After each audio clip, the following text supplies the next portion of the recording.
Hi, I'm Fly and today I'm taking a look at Thunder Road Vendetta. So, Thunder Road Vendetta is a new entry for restoration games. This is actually a remake from an older game called Thunder Roads.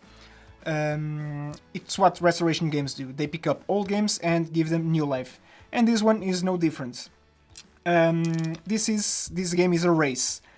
It's not quite just a race, it's a death race. You're not only racing, you're also killing each other. So this has a lot of Mad Max vibes to it. In fact, if Mad Max were converted to a board game, this would be it. Anyway, in this game, each player commands a crew of 3 cars, and you're racing them across this barren wasteland. And the goal of the game is, well, to win, and you do this by either being the last man alive or by making it first to the finish line. But the finish line only shows up after one player has been eliminated. And the way you're doing everything in this game is through dice. So at the beginning of every round, you're rolling your dice, and that's what you have to work with for that round. So every player has their dashboard, in which you have the command center and one panel assigned to a small, medium, and a large car. So on your turn, you're doing 4 things. First, you're assigning one of your dice to one of your vehicles that's still alive. After that, optionally, you can use one of these 4 commands here on these command boards. So all of them require a specific value die, except the airstrike, which you can place any dice there. After that, you're moving your car in which you assign the dice to. And finally, if there's anything in that front arc of the car I just moved, I can choose to shoot. And that's it. It seems like a lot, but it goes by really fast. Except that it might not go by that fast, because there's a lot happening between all of these things.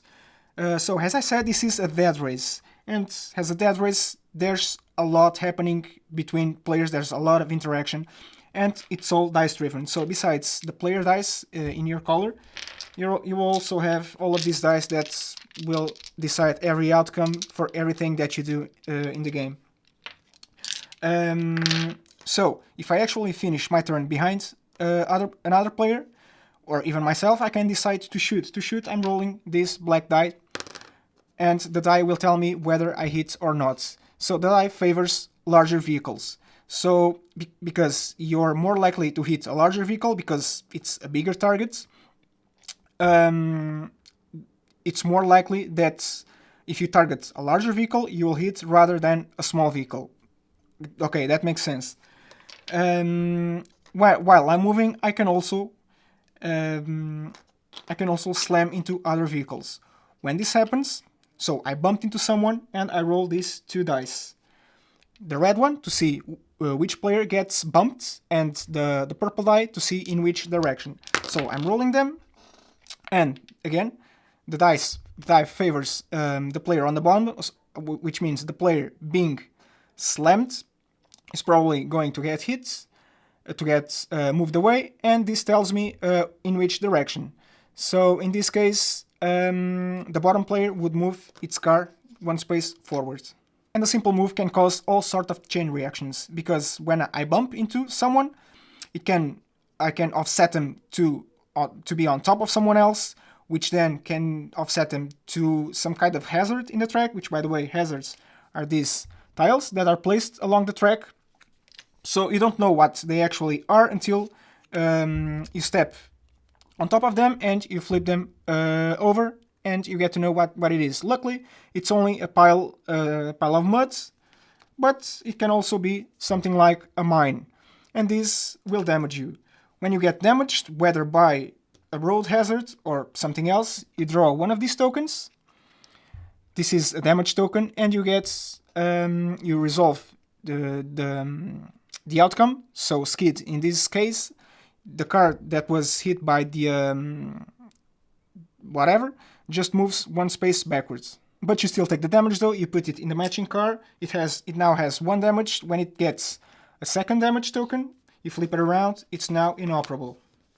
And that's one of the ways of getting a car inoperable. So long story short, you're racing and killing each other, with a big emphasis on the killing part. So if you like strategy and long-term planning, you should switch off right now, because there's none of that here. Because again, this is a dice-driven game, and there's a lot of chaos and a ton of randomness. And if you go into this game, you gotta go with that mindset. At the beginning of the game, in the first round, nobody can shoot each other yet, because the guns aren't online yet, but there'll be a lot of clog up in the initial area, and there'll be a lot of bumps, there'll be a lot of chaos right from the get-go. And as the game goes on, it doesn't get any better, because you'll be shooting each other, there'll be a lot of stuff happening. 90% of the time, you'll end up moving right behind someone else, and you'll end up shooting them, because why not? There's also a lot happening off your turn that's affecting you, and there's nothing you can do about it. So this game is chaos on top of chaos, with a bit of chaos on top. However, it's not all randomness. Take the condition die, for example. The shooting die, as I said before, it favors larger vehicles. So when you roll it, you're more likely to hit a larger target rather than a small one. It makes sense, right? Same thing for the bump dice. When you slam into someone, it favors the one being slammed. So the player being slammed will often be the one to be displaced. Plus, there's one other thing about this, which is the owner of the larger vehicle in a collision gets to take a reroll if they want. So it kind of makes sense. So this is pretty much the whole game. But this is where the game shines. This is a few modules, a few expansions that give the game another dimension.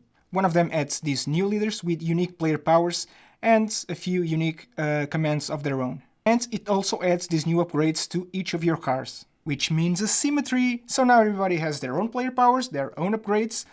Everybody's broken, basically. And one other really cool thing it adds is these new vehicles. So now you have this big rig truck monster thingy and these 5 new bikes. And they both play very differently. So the big rig is this monstrous, almost train-like vehicle. This thing has a lot of different abilities. It's very chunky, which means when it's moving, it just gets through anything without being stopped. Still, it just takes 1 minor damage just because. When slamming into other players, it's just a minor nuisance. It doesn't even need to ask for permission.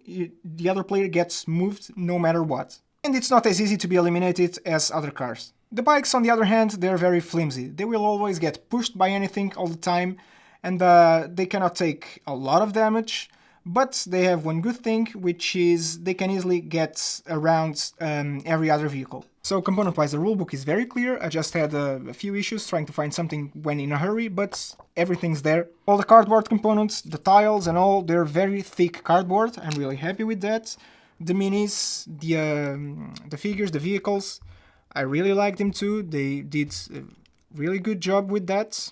I also really like these conditions dice. They're very clear and intuitive. And overall, it's another great production by Restoration Games. So, what do I think about the game? Well, this is a very light game with a ton of randomness, a ton of chaos, but it works.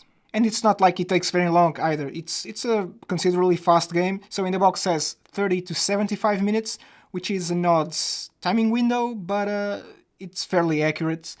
Depending on how much destruction you're running into each other, the game can go really quite fast, or if you're actually racing, it can drag on for really long. But I mean, there's other games for racing if you're into that. You're not really racing here. I mean, you can, but... And yes, although there's player elimination, it's not that big of a deal, because as soon as one player is eliminated, you add the finish line to the end of the tile, and the game will pretty much be over right after that. So for me, the base game would be a 7.5 out of 10, and it's only this high because the really comes through really well. But with the other expansions, the other modules, the big truck and the player powers and everything, it's an 8.5. This is coming from someone who plays a ton of heavy Euro games. Thunder Road Vendetta is an outstanding, pure, chaotic, fun game. And that's it. Thank you so much for watching, and until next time.